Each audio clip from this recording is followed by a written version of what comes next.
Hey guys, it is your favorite expat and well-being coach, Nicole.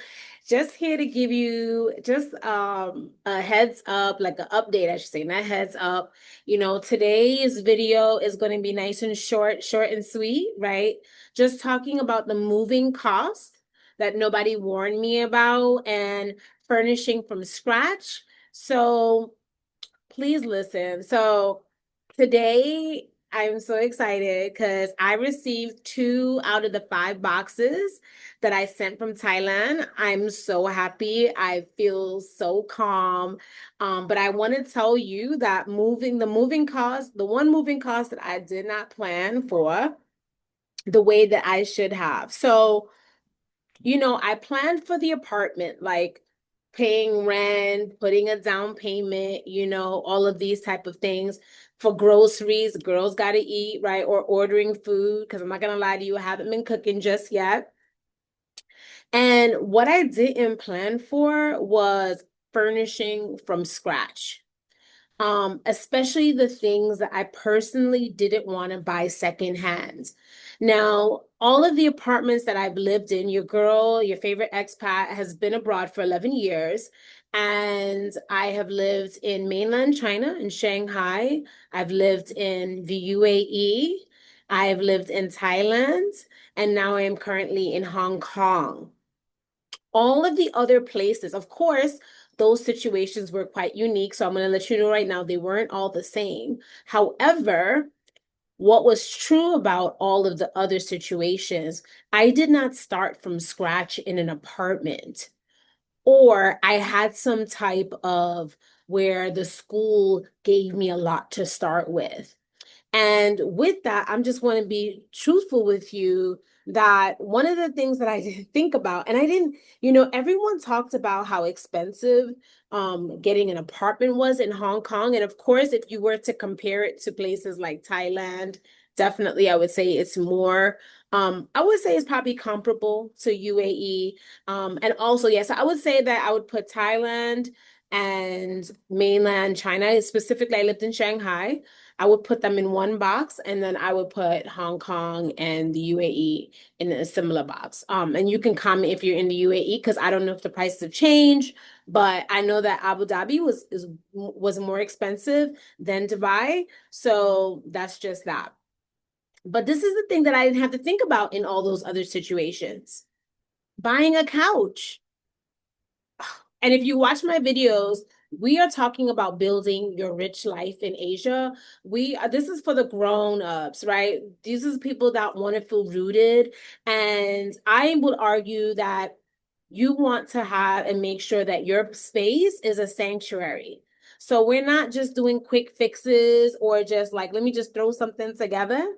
So I wasn't thinking about that I was gonna buy a couch. Because as I mentioned, all the other places, either I was given money to buy a couch, or I had a couch, or I had a couch and I upgraded it, right? This was like empty house.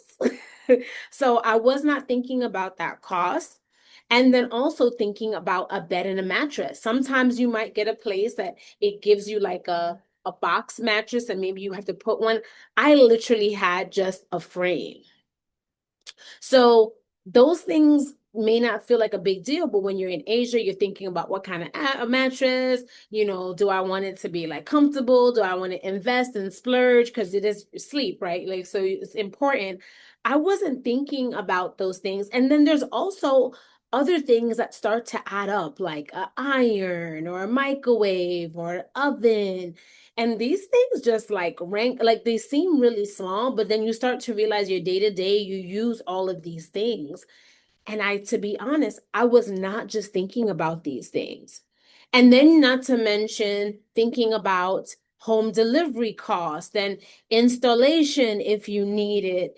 And there's just so much. So, I'm just here to remind you that moving abroad often has two budgets that you should think about. The first one is the living budget, which is like rent, transportation, food, right? That was the one that I was thinking about, right? Because that has always been the only thing I've had to think about.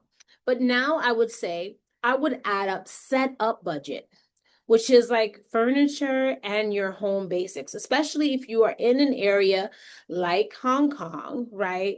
Or even if you are in the UAE, because that was my experience there as well, where these apartments come empty. And like if you maybe want, especially if you're moving with a family, like you can't go days and days without certain things. So making sure that you also have a budget, and you have a budget that reflects what you want to actually buy, not what your budget, when I say not what your budget, like I want you to be able to put money aside for what you actually want, because once again, your home is your sanctuary. You want to feel good when you're home. So just making that a thing. Now, the part that I will say, and this is what I want for you, is that I'm also proud of myself. Okay, now you're like, oh my gosh, Nicole, I can't believe it is February. You have been in Hong Kong since December 27th. You might as well call it January.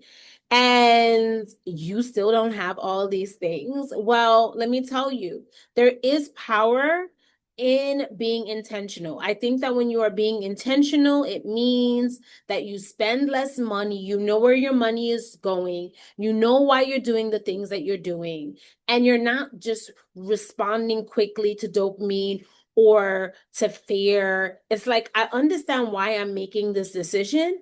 And initially, I was like so gung ho about, oh, I'm going to just fly from New York and then I'm going to go to Thailand. I'm going to get my things, right? Number one, I wasn't even thinking initially, like, wait, how am I going to get my things? I don't even have an apartment yet. Right. So this has worked in my favor. I recognized that I had a school a week off. So I said, you know what? Let me just use that time. But it also meant I had to be patient. I mean, I had to look for the weeks that I had and do with what I had here, my clothing, whatever, my facial oils and things of that. So that meant I had to be really patient. But it also meant that I'm not rushing. I'm not panic buying, and I'm not trying to make my place, my sanctuary apartment, like I'm not trying to make it perfect in 1 week. That is really the secret sauce to your rich life is patience, strategy, and not letting urgency like run your wallet. And that's really part of the whole experience of being in Asia, is like having peace, because now I have 2 boxes out of 5. I shall get the next 3 tomorrow. I can move at my own pace to open everything up. Once I get the 3 boxes in my next video, I will definitely share. I will share the company, especially if you're moving from Thailand. I have been pleased thus far, but let's like not go right. Let me get the next 3. But there is something to say about living your rich life. So if you're looking to live and create, design, implement some of my strategies so that you can live your best rich life in Asia, this is your girl Nicole. Follow along. And let's remember, let's not just budget for rent, but budget for actually setup. And I have one question for you. What's one thing you refuse to buy secondhand? A couch, bed, or something else? Let me know. I'm curious.